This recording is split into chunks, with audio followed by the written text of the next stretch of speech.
हमारा विधायक बिल्कुल फेल हो चुका है। हमारा विधायक बिल्कुल फेल हो चुका है। हमारा विधायक बिल्कुल फेल हो चुका है। बिल्कुल भी इस बात पे यकीन नहीं कर रहे हैं, क्योंकि एक दो स्टेटमेंट इनके एमएलए की आई है कि कोई बात नहीं, आपके मोदी ने भी 15 लाख का जुमला दिया था, अरविंद केजरीवाल ने 2100 रुपए का जुमला दे दिया है, तो इसको चुनावी जुमला है, ऐसी बातें तो हुआ करती है, होंगी नहीं होंगी इलेक्शन के बाद देखेंगे। जब बात करें विकासपुरी विधानसभा की, आप भी रोड से चल के आए होंगे, आपने नालियों की हालत देखी होंगी, आप आ रहे होंगे तो आपने जगह जगह कूड़े के ढेर देखे होंगे।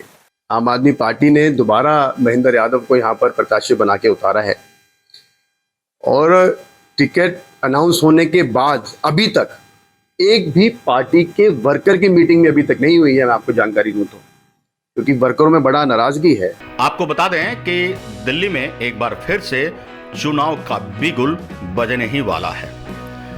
मुख्यमंत्री अरविंद केजरीवाल ने जहां अपने पद से इस्तीफा देने के बाद आतिशी को मुख्यमंत्री बना दिया है, तो वहीं जल्द ही उम्मीद है कि 2-1 महीने के अंदर ही आतिशी भी इस्तीफा देकर दिल्ली विधानसभा चुनाव का बिगुल बजा देगी। नमस्कार, आप देख रहे हैं अनुभवी आंखें और मैं हूं आपके साथ संतोष सुक्का। इस बार दिल्ली के विकासपुरी विधानसभा हम आज पहुंचे हैं, जहां कांग्रेस के भावी प्रत्याशी कद्दावर उम्मीदवार राजेश यादव हैं। आपको बता दें कि शीला दीक्षित के कार्यकाल को जनता एक बार फिर से याद करने लगी। आखिर क्या वजह है कि उनके कार्यकाल को जनता भुला नहीं पाई है? हमारे साथ राजेश यादव है, हम जानने की कोशिश करेंगे कि आखिर यहाँ किस मुद्दे पर जनता वोट करेगी, यहाँ क्या समस्याएं हैं और राजेश यादव इसे किस तरह निपटेंगे। अनुभवी आंखें के सभी व्यूअर्स को मेरा नमस्कार। संतोष जी, यहाँ विकासपुरी विधानसभा कांग्रेस की विधानसभा बड़ी मजबूत विधानसभा है, और यहाँ पर बहुत काम शीला दीक्षित जी लेकर आए, चाहे एलिवेटेड रोड हो, चाहे हमारे विकासपुरी के रोड हो, चाहे अनऑथराइज कॉलोनी के पूरे रोड हो, वो सब काम करने का जो काम किया उसका श्रेय माननीय शीला दीक्षित जी को जाता है। यहाँ पर सब काम होने के बावजूद भी जब आम आदमी पार्टी झूठे वादे, नई नई बातें करके आए थे, और आने के बाद पूरे दिल्ली में जिस तरह का उन्होंने एक जुमलेबाजी करके, नए नए वादे करके, लोकायुक्त लेके आएंगे, हम लोग भ्रष्टाचार खत्म कर देंगे, इन मुद्दों पर उनको दिल्ली ने उनको मौका दिया था। लेकिन अगर आज के टाइम देखें तो वो सब मुद्दे उनके लगभग फेल हो चुके हैं, क्योंकि जिस भ्रष्टाचार को मिटाने की लोग बात कर रहे थे, इनके सभी एमएलए आज भ्रष्टाचार के ही केसेस में अंदर जा रहे हैं। इनके एमएलए वसूली के गुंडों के साथ मिलके एक्सटॉर्शन केसेस में अंदर जा रहे हैं, और दारू वाला केस तो अब ऐसा आम हो गया है कि जिस शिक्षा मॉडल की बात कर रहे थे, वो शिक्षा मॉडल नहीं था, वो दारू मॉडल के केस में उनके शिक्षा मंत्री अंदर गए। अब बात करें यहाँ विकासपुरी विधानसभा की, तो यहाँ का एमएलए अब 3 बार लगातार जीत चुका है, और अब प्रत्याशी बनने के बाद भी, टिकट अनाउंस होने के बाद भी हफ्ता 10 दिन हो चुका है, एक वर्कर मीटिंग अभी तक नहीं लेके आए, नहीं कर पाए ये लोग। तो आलम ये है कि उनसे वर्कर नाराज है। 6 पार्षद जीते हैं, 3 तो मुंह खोल के उनको गाली बक रहे हैं कि हमारे वार्ड खराब हो गए हैं, लोग खराब हो गए हैं, हमारे लोग गाली बक रहे हैं क्योंकि काम नहीं कर पाए हैं। तो मुझे लगता है कि यहाँ का जो प्रत्याशी महेंद्र यादव आम आदमी पार्टी ने बना के दोबारा भेजा है, यहाँ के सारे आम आदमी पार्टी के वर्कर उससे नाराज है, और 3 पार्षद तो खुल के विरोध कर रहे हैं, और 3 पार्षद दबे मुंह भी उनके साथ तो है, लेकिन अंदरूनी बड़े परेशान है कि किस मुंह से महेंद्र यादव को दोबारा लेके ग्राउंड पे जाएंगे। तो ना वर्कर खुश है, ना उनके पार्षद खुश है, और ना यहाँ के लोग खुश हैं। तो मुझे लगता है इस वक्त बड़ा दिलचस्प रहेगा, इस इलेक्शन में बड़ा मज़ा आएगा, क्योंकि हम लोग ऑलरेडी दिल्ली के रोडों तक की हम लोग अंदर जा चुके हैं। दिल्ली में अध्यक्ष थे हमारे देवेंद्र यादव हैं अभी, बड़ी मजबूती से उन्होंने जो दिल्ली न्याय यात्रा निकाली है, हम लोगों के दुख की बात सुन के गली गली जाके हमने उनकी नब्ज़ पकड़ी और देखा है कि कितने दर्द में यहाँ के लोग हैं। आपको पता नहीं था संतोष जी, यहाँ पर लोग बड़े परेशान हैं, और खासकर विकासपुरी विधानसभा में तो जिस तरह से लोगों का हुजूम हमारे साथ चला था दिल्ली न्याय यात्रा में, तो मुझे लगता है विकासपुरी विधानसभा चेंज के लिए अग्रसर है, और किसी दूसरे निजाम देख रहे हैं, बदलाव चाहती है 101%। संतोष जी, यह बात ठीक है कि आम आदमी पार्टी ने दोबारा महेंद्र यादव को यहाँ पर प्रत्याशी बना के उतारा है, और टिकट अनाउंस होने के बाद अभी तक एक भी पार्टी के वर्कर की मीटिंग में अभी तक नहीं हुई है, मैं आपको जानकारी दूं तो, क्योंकि वर्करों में बड़ा नाराजगी है। आप इनके देखेंगे सारे निगम पार्षद नाराज है इनसे, सारे इनके वर्कर नाराज हैं, तो आलम ठीक नहीं है। जब बात करें विकासपुरी विधानसभा की, आप भी रोड से चल के आए होंगे, आपने नालियों की हालत देखी होंगी, आप आ रहे होंगे तो आपने जगह जगह कूड़े के ढेर देखे होंगे। तो क्या वादे इन्होंने किए थे 2022 के इलेक्शन में कि हम कूड़े के ढेर वहाँ से हटा देंगे, मुझे लगता है वहाँ का। तो एक साथ सारे मुद्दों पे बात करें तो आम आदमी पार्टी इस वक्त बिल्कुल फेल सरकार हो चुकी है, क्योंकि जो वादे इन लोगों ने किए थे वो धीरे धीरे जनता के सामने आ रहे हैं। आप कौन से मुद्दे की पहले शुरुआत करें, आप बताएंगे। आप विकासपुरी में आएंगे तो विकासपुरी में हमारा विधायक बिल्कुल फेल हो चुका है। उसके साथ 6 पार्षदों को विकासपुरी विधानसभा ने मौका दिया, और 6 पार्षद जो है अपनी गली में निकल नहीं सकते, अपने रोड पे निकल नहीं सकते, कि लोग खड़े हैं उनसे सवाल पूछने के लिए। लोग खड़े हैं, अपनी नालियों का कूड़ा बिल्कुल लबालब नालियां भरी हुई, उनको पकड़ के हाथ पकड़ के दिखाते कि देखिए न पार्षद साहब हमारी नालियों की क्या हालत है। गली में जाते हैं तो सीवरेज बैग मारते हैं, क्योंकि रोड ऊपर उठा दिए थे, और उसके उठाने के बाद जो नीचे रोड रह गए हैं तो सारा पानी लोगों के घरों में घुसा गया। तो विकासपुरी विधानसभा में आम आदमी पार्टी बिल्कुल फेल हुई। अब बात करें आपकी फ्री रेडियो की, तो फ्री रेवड़ियाँ सबको अच्छी लगती हैं, लेकिन उस रेडियो की जो रेवड़ी की कीमत है, जब हम फ्री किसी को कुछ देते हैं तो दूसरे हाथ से सरकार बहुत कुछ लेती है। तो जो ले रही है, जो स्कूलों के नाम पर जो बच्चों के साथ व्यवहार किया जा रहा है, आपको लगता है कि स्कूली शिक्षा बहुत अच्छी हो रही है, और रियलिटी में जो स्कूल के अंदर के जो काला बाजारी चल रही है, जो पूरा इस गिरोह चल रहा है, जैसे शराब माफिया में हुआ तो स्कूल माफिया में बहुत बड़ा गिरोह चल रहा है, जो कि बच्चों के कपड़ों के लेके, इनकी फीस से लेके, इनके खाने से लेके सब चीज़ें धीरे धीरे काला बाजारी की तरफ चलता है। अब कहाँ से शुरू करें? फ्री रेवड़िया के नाम पर ये बोलते हैं कि हम बहुत कुछ देने वाले, हम 2100 रुपये पर महीना को देने वाले।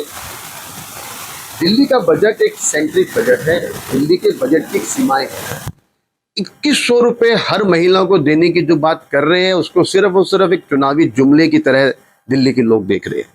दिल्ली के लोग बिल्कुल भी इस बात पे यकीन नहीं कर रहे हैं, क्योंकि 1-2 स्टेटमेंट इनके एमएलए की आई है कि कोई बात नहीं, आपके मोदी ने भी 15 लाख का जुमला दिया था, अरविंद केजरीवाल ने 2100 रुपये का जुमला दे दिया है, तो इसको चुनावी जुमला है, ऐसी बातें तो हुआ करती है, होंगी नहीं होंगी इलेक्शन के बाद देखेंगे। तो उस तरह की सोच में अब धीरे धीरे इनकी पार्टी जा रही है। 60 साल से ऊपर सभी लोगों को हम लोग फ्री कर देंगे इलाज, चाहे सरकारी हो चाहे प्राइवेट हो। ये कैसे पॉसिबिलिटी है? अगर ये पॉसिबिलिटी है तो उसको कैसे इम्प्लीमेंट करेंगे? केजरीवाल साहब कहते हैं मैं जादूगर हूं, मैं कर दूंगा।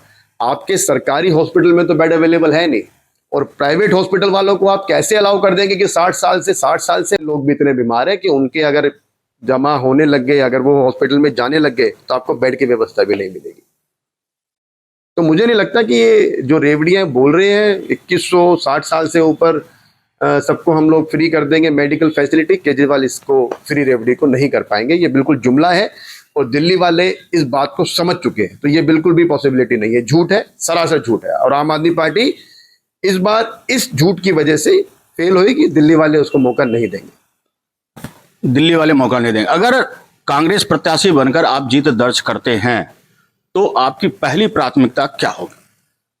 देखो, मैं और पूरी कांग्रेस जो है बड़े बेसिक स्टेप से हम लोग शुरुआत करना चाहते हैं। हम लोग शुरुआत करना चाहते हैं, पहले जितने भी कूड़े के ढेर लगे हुए, सबसे पहली प्राथमिकता होगी कि जो ऑटोमेशन प्रोसेस शीला दीक्षित ने बनाया था, एमसीडी को पूरा ऑटोमेटेड किया था कि बाकायदा अलग अलग जगह कूड़े के स्टैंड बने हुए हैं, पूरे पैक करके बनाया हुआ है, तो कूड़ा वहीं पर इकट्ठा हो। तो जगह जगह जो ये कूड़े के ढेर बनने शुरू हुए, इनको ख़त्म किया जाएगा।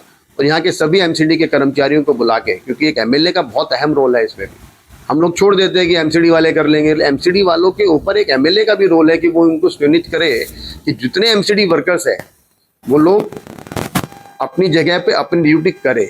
और जितने काउंसलर्स यहाँ पर आम आदमी पार्टी के, उनको भी टाइट किया जाएगा।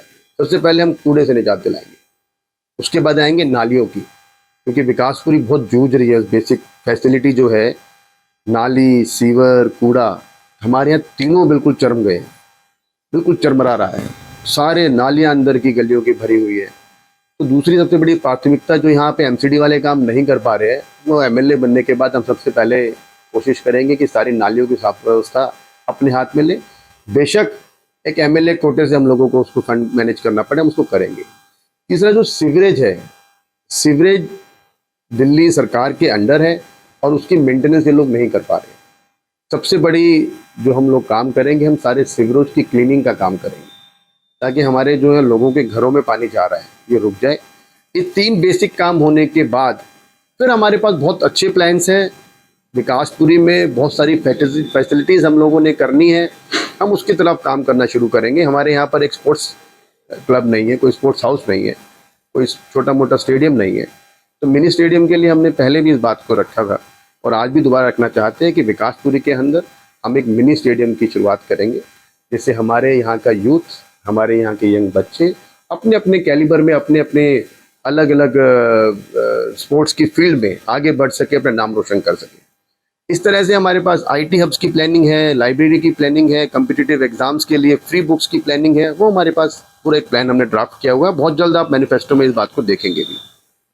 अच्छा, जनता की एक समस्या और रहती है कि जब चुनाव आता है तो नेता उनके दरवाजे आते हैं और चुनाव खत्म होने के बाद नेताओं के दरवाजे जनता के लिए बंद हो जाते हैं, क्या कहेंगे? बिल्कुल ठीक। महेंद्र यादव के घर बंद हो गए थे, ऑफिस बंद हो गए थे। उस समय कांग्रेस के जितने वर्कर थे, हम लोग जो थे सारे के सारे, हमने रोडों पे फ्री बना हुआ खाना, कुक खाना हमने लगा के अलग अलग वार्ड में, अलग अलग जगह पे हम लोगों ने पका हुआ खाना लोगों को सहूलियत देने का काम किया था। वो लोग जब हम जनता ने उनका नेचर देखा है, जनता ने उनका व्यवहार देखा है कि जब ज़रूरत थी, जब उनको सख्त ज़रूरत थी कि हमारे यहाँ के एमएलए हमारे साथ लगे, हमारे यहाँ के पार्षद साथ लगे, वो सारे पार्षद और एमएलए अपने अपने घर में ताला बंद करके सो गए थे। जनता त्राहिमाम हो रही थी जब कांग्रेस के वर्कर रोड पे लग के, रोड पे खड़े होके लोगों के घर तक, जहाँ विकलांग लोग थे उनके घर पे हम लोगों ने खाना पहुंचाने का काम किया। हम लोगों ने सड़कों पे पका हुआ खाना देने का काम किया और इस तरह से हम जनता के बीच में लगातार लगे रहे। आखिरी सवाल, जनता के लिए आप कैसे सुलभ होंगे? देखिए, मैं शिक्षित हूँ, मैं लगातार लोगों के बीच में 2009 से लगातार काम कर रहा हूँ और यहाँ पे लोग इस बात को मानते हैं कि जब भी किसी को दिक्कत होती है, सुबह शाम रात, तो वो सिर्फ राजेश यादव उनको दिखाई देता है। राजेश यादव उनके साथ, चाहे कोई पुलिस में काम होता है, छोटी मोटी यहाँ पे दिक्कतें आती रहती है और यहाँ पर व्यवस्थाएं इतनी सुलभ है नहीं कि सब चीज़ें काम आराम से हो जाते हैं। तो उनको एक ही नाम दिखता है, वो राजेश यादव के पास ही आते हैं। कभी भी आपने देखा होगा, जब भी कोई ज़रूरत होती है, महेंद्र यादव का नाम कोई नहीं लेता है। महेंद्र यादव तो बन गए हैं, कहते फ्री की रेवड़ियाँ बांटते रहेंगे, बनते रहेंगे। लेकिन जनता इस बार बड़ा त्राहिमाम है और खासकर कोरोना के बाद उनको लगता है कि ऐसा नेता नहीं चाहिए जो उनके लिए अवेलेबल ना रहे। नेता वही चाहिए, आदमी वही चाहिए जो उनके बीच में, उनके साथ लगा रहे, कोई तकलीफ हो तो जुड़ा रहे, खुशी में जुड़ा रहे और साथ में बना रहे। मतलब आपका कहना है कि आपके दरवाजे सदैव खुले रहेंगे? अभी भी खुले हैं और आगे भी खुले रहेंगे। ये थे हमारे साथ भावी प्रत्याशी कांग्रेस उम्मीदवार राजेश यादव। एक अच्छी और नई ऊर्जा के साथ, अच्छी सोच के साथ ये आ चुके हैं विधानसभा विकासपुरी और लोगों के दुख दर्द को समझने और उनसे निजात दिलाने का इनका वादा भी है। देखना दिलचस्प होगा कि राजनीति के बिसात पर जिस तरह चालें बिछती है, ऐसे में राजेश यादव किस तरह सह और मात का खेल खेलते हैं। बहरहाल उम्मीदें हैं तो निश्चित रूप से उम्मीदें बनी भी रहनी चाहिए और उम्मीदों के बाद ही एक नई ऊर्जा, एक नया सवेरा आता है। क्या इस बार केजरीवाल की सरकार जाएगी और क्या बदलाव आएगा? परिवर्तन संसार का नियम है और इसी के आधार पर उम्मीद की जाती है कि शायद शीला दीक्षित के कार्यकाल को याद कर रहे लोग एक बार फिर से बदलाव लाएंगे। दिल्ली अब नहीं सहेगी, इस स्लोगन के साथ कांग्रेस आगे बढ़ चुकी है। बने रहिए हमारे साथ और देखते रहिए अनुभवी आंखें, करेंगे देश की बात सच के साथ। तो आज के लिए इतना ही। हमारे साथ बने रहिए और देखते रहिए अनुभवी आंखें न्यूज और पढ़ते रहिए अनुभवी आंखें अखबार। सोशल साइट्स, ऑनलाइन चैनल पे जाकर आप हमारे चैनल्स को देख सकते हैं, लाइक और सब्सक्राइब भी कर दीजिए। दोस्तों, आप हमसे जुड़ने के लिए अपना पासपोर्ट साइज फोटो और एक आधार कार्ड की फोटोकॉपी हमें भेज दें और हमसे जुड़ें। हमारे से जुड़ने के लिए इस नंबर पे आप हमसे बात कीजिए। हमारा नंबर है 8826227802।